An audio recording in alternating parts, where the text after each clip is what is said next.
뭐 커뮤니케이션이라든가 이런 것들이 전부 다 갈등을 해결하는 데 대단히 중요한 역할을 할 수 있는 요소들이에요. 그래서 사회적 갈등 해결에 도움이 되고요.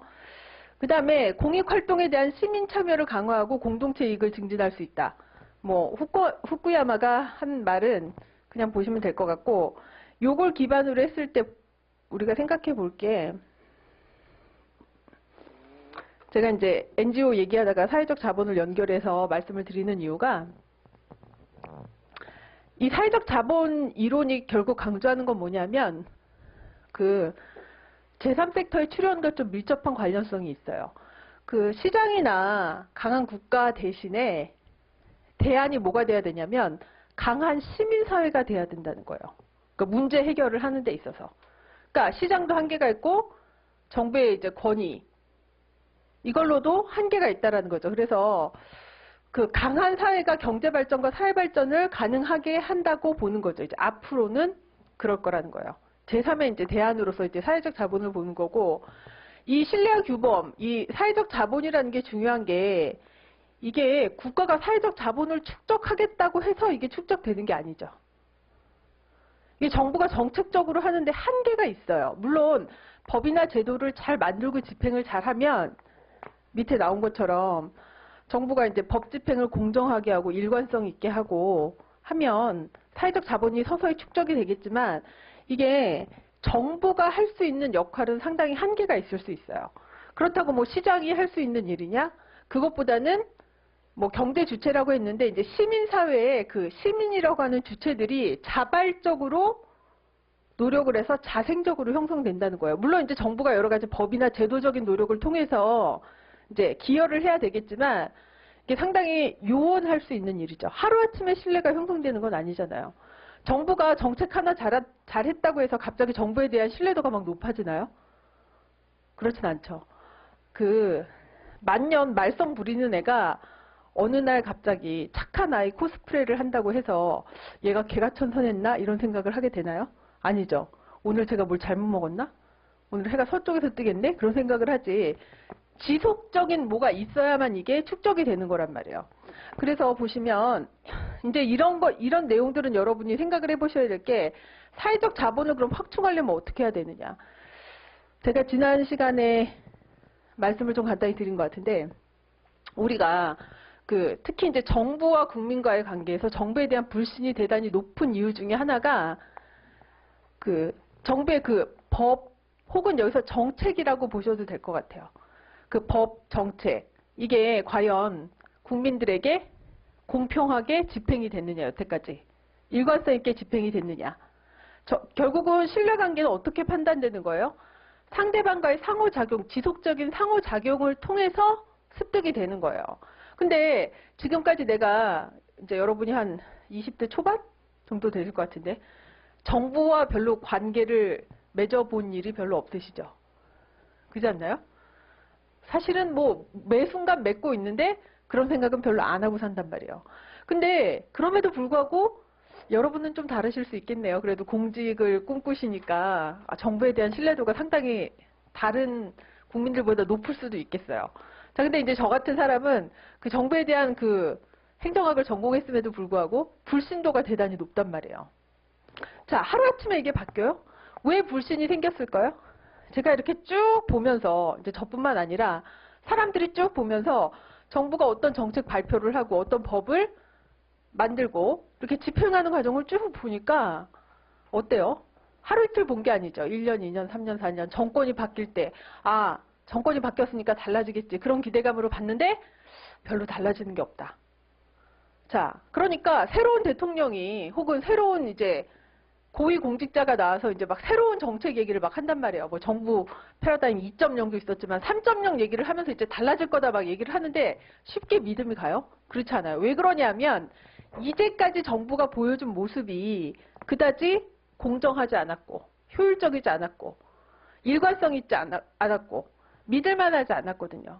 그러니까 이게 상당히 시간이 걸리겠지만 이제 뭘 보여줘야 되냐면, 특히나 정부가 할 수 있는 영역은 뭐 5번도 상당히, 제가 4번부터 7번은 제3섹터 영역이라고 했는데 5번 같은 경우도 요새는 이제 민관 협력을 많이 하니까 정부의 노력이 필요한 부분인데, 일단 가장 기본적으로 해야 될 게 뭐냐면 법이랑 정책을 집행함에 있어서 공정하고 일관성 있는 법 집행을 해야 돼요. 정책도 마찬가지고.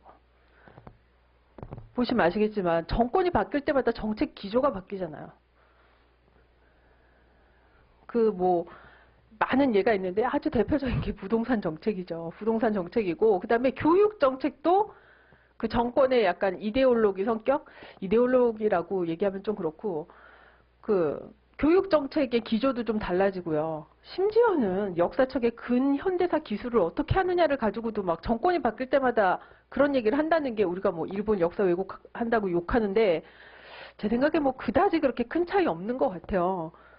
그죠? 역사 교과서를 쓰는데 정권이 바뀔 때마다 내용을 가지고 무슨 그런 얘기를 한다는 것 자체가 조금, 근데 교육 정책에까지도 영향을 미친단 말이에요. 그래서야 이게 국민들이 일관성 있다라고 생각하겠어요? 부동산 규제를 정부가 하는데 다음 정권이 바뀌면 어떻게 될지 모르니까 일단 홀딩. 자, 거주 목적이 아닌 부동산을 많이 소유하면 세금을 많이 때리겠다고 얘기를 했는데, 사람들이 그래서 부동산 투자를 안 하냐? 그렇지 않다니까요. 왜? 경제가 어려워지면 틀림없이 규제가 완화될 거다 이렇게 생각을 한다거나, 정권이 바뀌면 달라질 거다 이런 생각을 하고 있단 말이에요. 그러니까 제일 중요한 건 뭐냐면 일단 법이든 정책이든 하나 제대로 만들어서 일관성 있게 집행을 해야 돼요. 제가 어제도 말씀드렸지만 이제 유전무죄, 무전유죄 이런 얘기를 하는 게, 헌법에는 모든 국민에게 평등하다고 했는데 돈 있는 사람과 권력 있는 사람과 돈과 권력이 없는 사람에게 과연 평등하다고 생각하는가? 국민들이 별로 그렇게 생각하지 않는다는 거예요.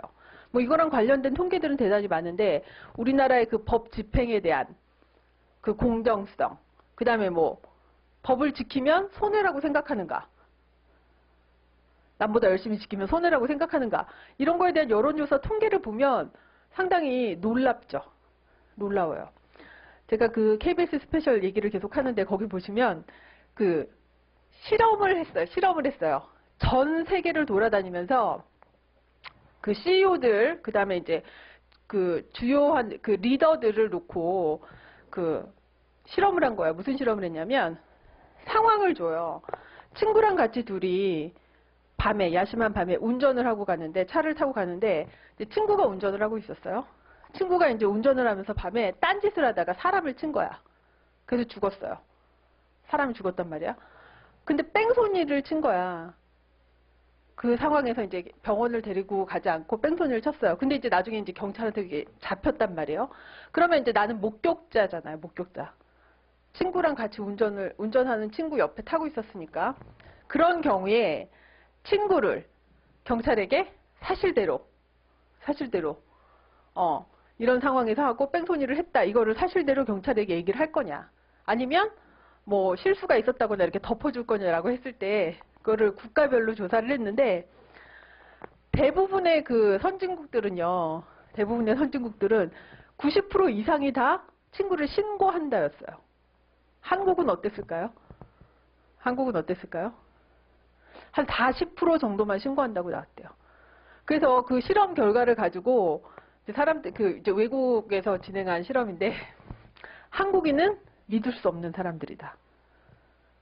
자, 사실 믿을 수 있는 사람이죠. 친구 관계에서는 얼마나 든든해요. 나의 범죄 행위도 눈 감아주는 친구가 있으니까 둘 간에는 신뢰가 축적이 된 거지. 근데 선진국에서 볼 때는 뭐라고 보는 거예요? 불신국가예요. 왜?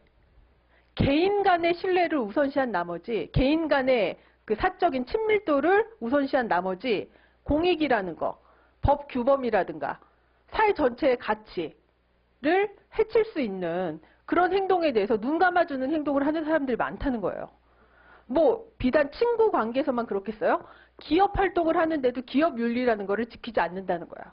자기 아는 사람들한테 기밀 정보를 팔고, 너만 알고 있어? 이러면서 알려주고.